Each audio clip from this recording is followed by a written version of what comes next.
Pamer foto mesra bareng Meriam Bellina, Hotman Paris gagal move on.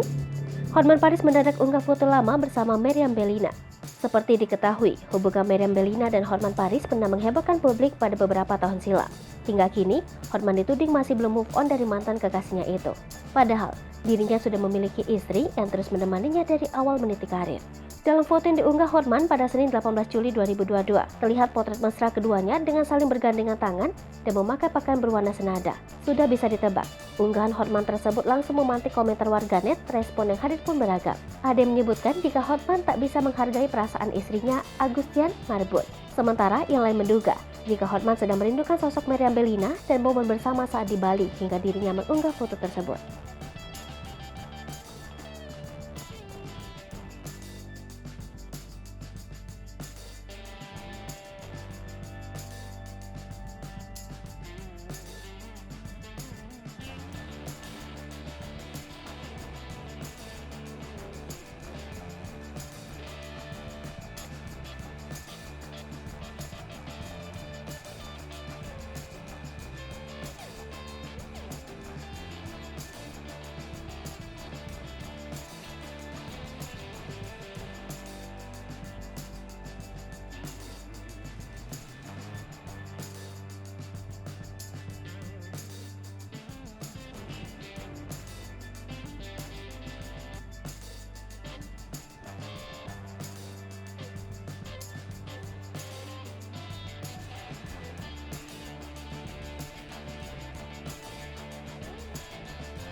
Hai pemirsa Sri Popo TV, jangan lupa komen, like, dan subscribe, serta tonton terus berita-berita terupdate lainnya ya.